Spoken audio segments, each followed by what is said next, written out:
young, old, rich, poor.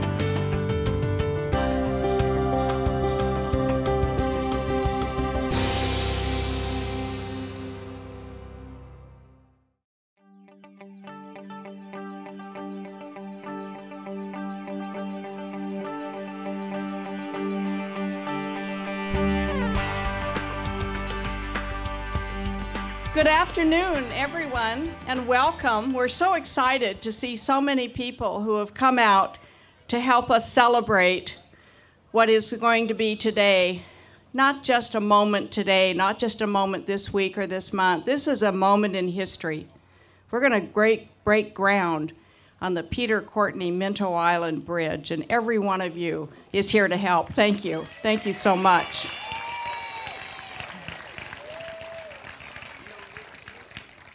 This started as a vision 40 years ago, and now it's becoming a reality.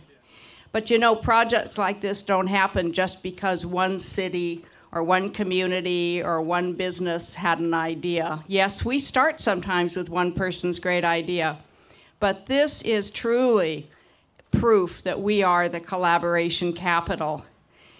Businesses, state agencies, federal government agencies, community groups have really captured this vision.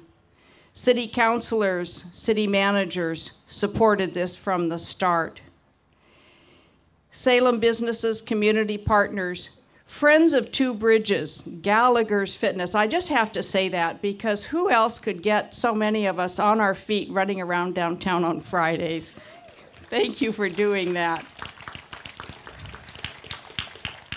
Friends of Two Bridges have played, Friends of Two Bridges have really played a remarkable part all along the way. And so I'm going to do a real quick blurb for them, Friends of Two Bridges, and they have some flyers and they have a booth. So please check that out because they are an instrumental part of the private fundraising for the bridge, and they're selling bricks and other ways to commemorate this event.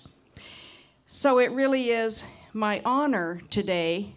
This is a groundbreaking, but for any of you who stroll the park, you know that we've had equipment on site. We were so anxious and eager, and the minute that we could, we did start work. And I want to say, this new bridge will link trails and parks and people and provide another important connection across the Willamette River. This river has significance for Salem, and as our city's history started here on this river. This portion of the river also has significance in the lives and the history and the heritage of the Confederated Tribes of the Grand Ronde. They gathered here for many years. And it's my pleasure and honor today to introduce to you the Confederated Tribes of the Grand Ronde tribal representative and the Grand Ronde tribal drummers to share with us the significance of this location and to conduct a tribal blessing and a drum song.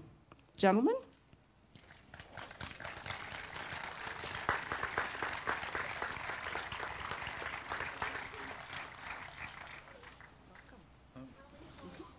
Oh, well, flus dunham and saiga pus mithlet yakwa. Ugukili and Sawawa Chimikiri ili. Ukwawa pus kau kanu tsak chagu kanamaxt.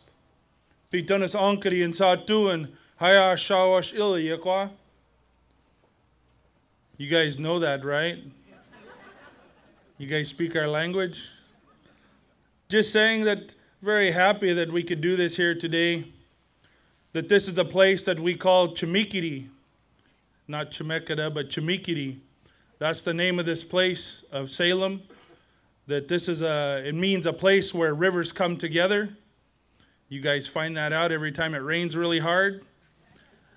That this is a special place for us as well, as she said. That just not too far from here is where one of our big villages were.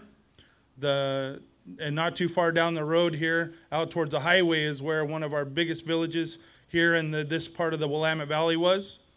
And so for us to be here is very important to us as well. And so we got asked to come here today to share a song, to christen, to bless the groundbreaking, but also to share in a prayer of the work that we're doing here today. So we'll start out with a prayer.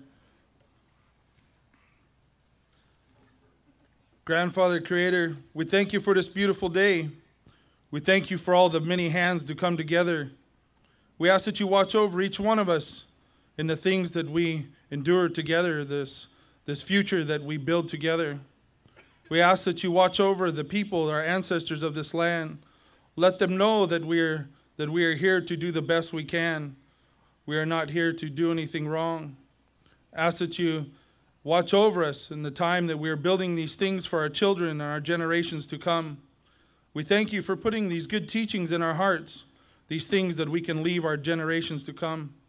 And we ask that you watch over that everybody that comes here, that they recognize these beautiful things that we are leaving for them, that they take care of them. And ask that you watch over all the people that will be here working. Ask that you watch over each one of them. And thank you for this beautiful day that you have given to us. Masib. So at this time, we'll go ahead and we'll sing a song. Masib.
Thank you very much. I wish every one of you could have been sitting where I was because I could feel the pulse of the drumming, and it truly is an honor that they were here with us today. We have another special surprise honor today, and I want to take a moment and say how much we appreciate our Governor Kate Brown joining us today. Governor, thank you for being here. Thank you so much. Good afternoon. I really am honored to have a chance to introduce Peter Courtney. It's probably for this Old English major a real challenge not to jump on the cliche, needs no introduction. But we're talking about Peter. So I think all of us here in Salem have known Peter for so long, it feels like an old friend down here with us today. Let me tell you a little about Peter just very quickly. Born in Philadelphia, raised in Virginia, West Virginia, and Rhode Island, college in Rhode Island, law school in Boston. Hence, I think, that really unidentifiable accent he has. Peter has been an outstanding public servant here in Salem. He began his career here in 1974 on the city council. I remember this because I was a reporter at one of the newspapers here in town. When he was also elected to the Salem City, along with the Salem City Council, he served on the Salem Area Mass Transit Board and a variety of other community organizations and boards. One of the things I found as a reporter, along with my colleague then, Ron Blankenbaker at the Statesman, was that each morning he and I would race to the phone, Ron and I, to see who could call Peter first. Because if you could call Peter first, you had your guaranteed story for the day, because there was going to be a colorful quote. And just to prove that to myself, because I thought, well, maybe I sound like I'm making this up, I just pulled out a newspaper this morning, the Oregonian. I took a quick scan through, and lo and behold, one story featuring a major financial issue confronting this state, gain share, the wealth of Washington County at stake. And what's it come down to? A wonderful quote from Peter Courtney in which 5 times he referred to the situation as a Donnybrook in 6 seconds. That's the kind of thing you hope for as a reporter. The main thing I think, and I talked with Peter about this some time ago, Peter is, for all of the interest he's provided us and the leadership he's provided, he's a historic character in Oregon. He has 7 times served as president of the state senate. He's been in the state senate since 2003. 7 terms in the Oregon House of Representatives, 4 terms as House Democratic leader. He has been known for his support of tremendous, very important issues in our community and statewide. His work on mental health alone would result in his name being attached to a project like this. But along with that and a variety of others, Peter has been a leader, a spokesman, and I think one of the tremendous supporters of protection of the Willamette River, particularly as it passes through Salem. Today we're celebrating his unwavering and I think essential support for the building of this bridge, across to Minto Island. I appreciate the opportunity to introduce Senator Courtney, Peter, and to join in this celebration of his unequaled public service to the people of Salem and unfailing faith this day linking downtown to over 1,200 acres of Wilderness Park would come. Again, I am so proud to introduce to you State Senate President Peter Courtney, the Peter Courtney Minto Island Bridge namesake. Thank you.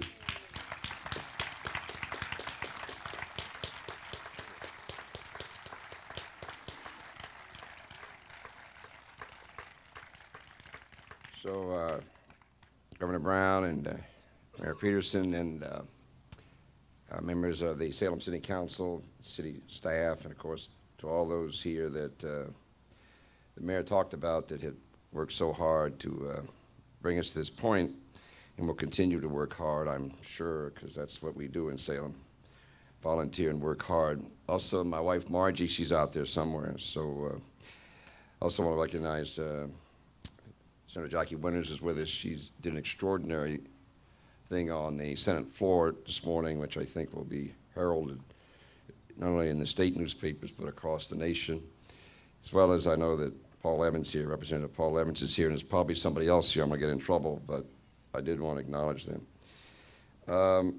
You know, I have a pretty good staff in the Capitol, and we'd worked on some remarks, and I just said last night I can't do this. And so I just didn't do the remarks. I just said, I don't know what I'm going to do today. And so I feel very alone right now and very guilty.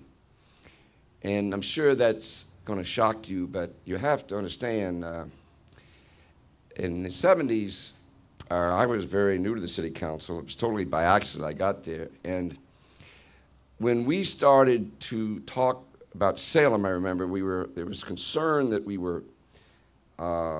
Salem was really moving, but it was moving to its outer limits. And so there was real struggles about the downtown. How do you keep it intact? But how do you keep a community together as it grows? I mean, how do you make sure that the North Salem feels like it's part of its community? How do you make sure that East Salem, which is really dramatically moving in that direction, how do you talk to a West Salem, which at one time was a city, and make sure that they know that even though that it takes bridges to get over there, and there's this great river between us, that they feel, hey, I'm part of this great thing called the state capital, the great state of Oregon. And of course, South Salem, where the big growth was when I was in the city council, how do you make sure that no matter how far out south you go, that they get the feeling? Connect Salem was the big issue. We knew we could do it with buildings, and we knew we could do it, or thought we could do it with parks. What's so ironic about today is we never dreamed it would be the footbridge. We never dreamed about that until one time, and I'm not going to tell you who did it, way back there in that building over there, the railroad trestle bridge there was abandoned by the locomotive company that owned it, and we didn't know what to do. And somebody said in the city council at the time, it was a very late night session, well, maybe we should use it as a walkway, because we had a couple fields over at a place called Wallace Marine. There was only a couple fields. And at the time, Minto Brown, we were trying to make it a big, nice jogging area.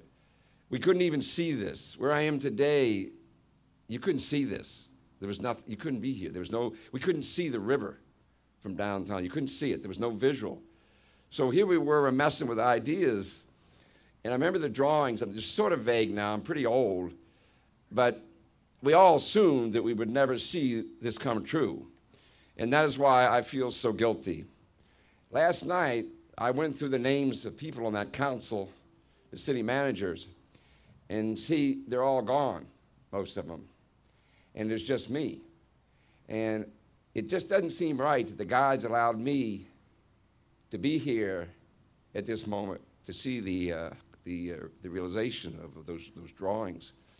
And you cannot understand how, when you're in these kinds of meetings, just to be allowed to be in those meetings, just to be allowed to be a part of the planning, let alone to be here today, it's such an honor and a privilege.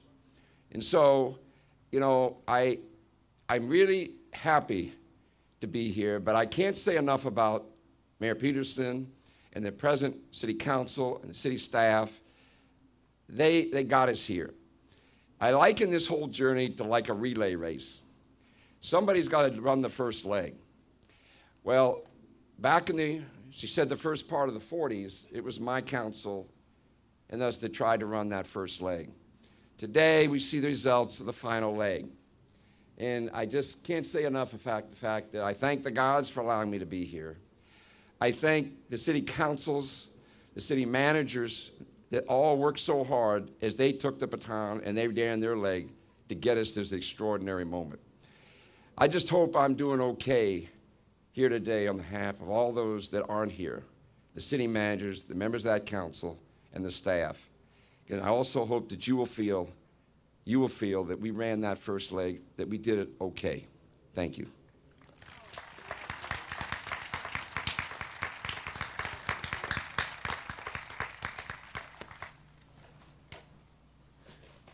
Now, it's a very tall order to speak following the person for whom the groundbreaking is named this day.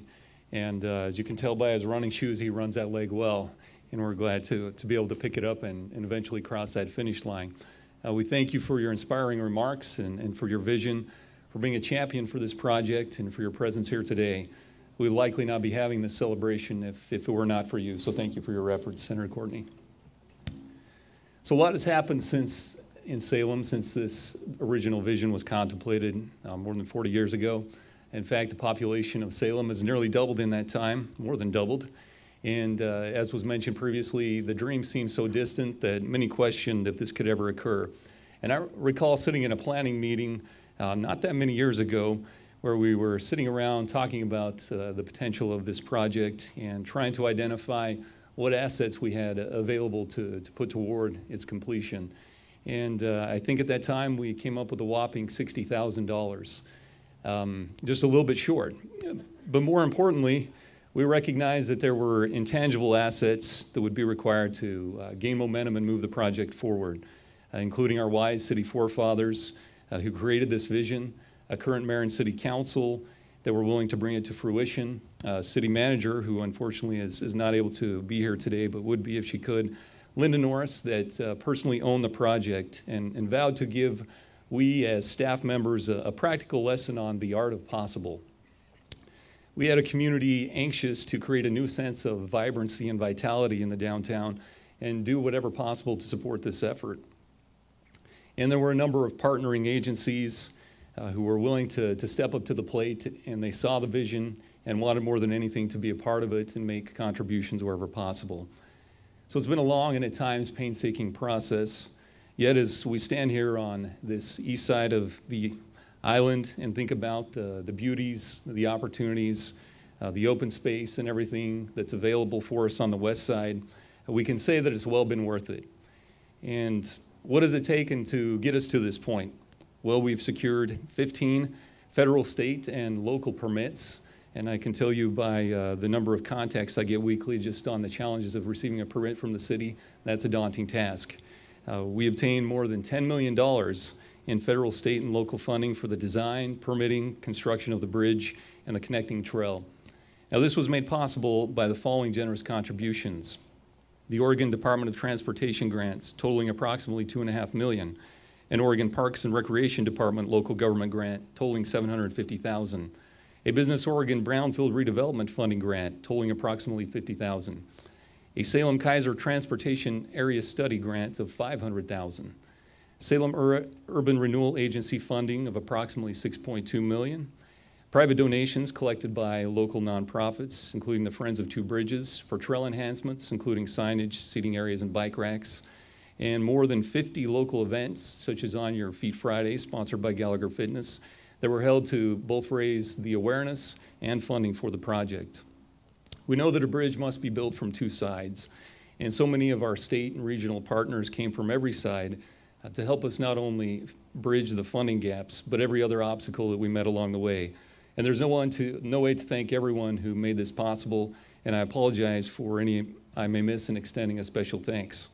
I would, however, like to express our sincere appreciation to the following: the Governor's Regional Solutions Team, who made this project a priority, the Bonneville Power Administration and the Oregon Division of Fish and Wildlife for funding to support the acquisition and restoration of 310 acres on Minto Island, the Salem Area Chamber of Commerce, Willamette University, Salem Hospital, Travel Salem, Salem Kaiser Transit, Salem Art Association, Salem Trail Alliance, the Willamette Valley Council of Governments, and countless others who wrote letters of support for our funding applications.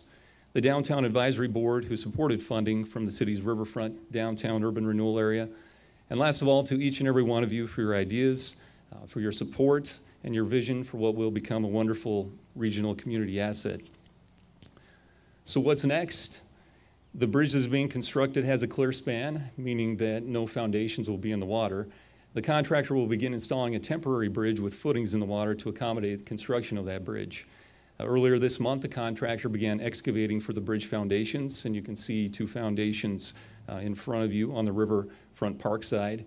The Minto Island foundations will be excavated next, and the contractor will begin accessing portions of the Minto Island to stage for the new bridge and prepare for the new trails.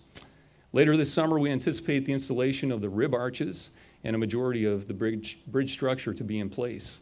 Paving on Minto Island, landscaping and trail finishes and riverfront will likely happen next year. So construction activity will continue through next summer, and updates will be posted regularly in the kiosks, in the parking lots, and posted on the city's webpage. You can also access construction footage on the project website, which is available at cityofsalem.net/Minto Bridge.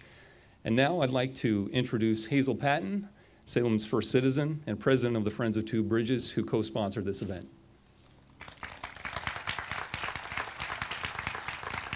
Thank you, Casey. And for Senator, I find that this naming of the bridge is most fitting because it will bring so much happiness and so much vigor and health to our citizens. So thank you, Senator. Friends of Two Bridges. Friends of Two Bridges is dedicated to the creation and promotion of two bridges.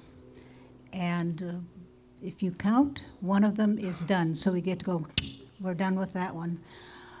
But we also want you to know that even though this new bridge is funded, it's not too late to get in on the action.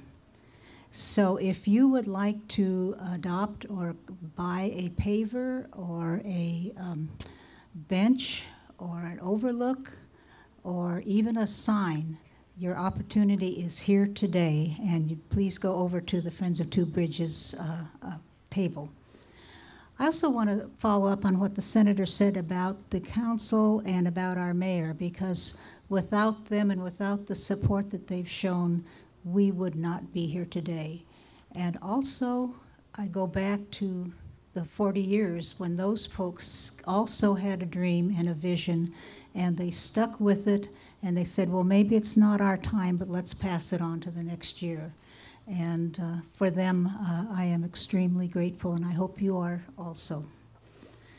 I've been asked to talk about the vision of this bridge, and I'm going to do it in a different way. I'm going to call it a visual site, because I can see standing back at night and looking at the park and looking at our railroad bridge, our historic railroad bridge built in 1912, and the structure of that bridge is perpendicular and horizontal. It's a very functional bridge. This one will be gentle and curving and be an absolute opposite of what we have at the other end of the park. So think about looking at night when both bridges are lit, and the contrast in not only the architecture, but the function of those bridges, and then look at them as two beautiful jewels anchoring our urban parks. It's going to be spectacular. So, I'm not getting any younger. And so, by golly, let's start building this bridge. Thank you.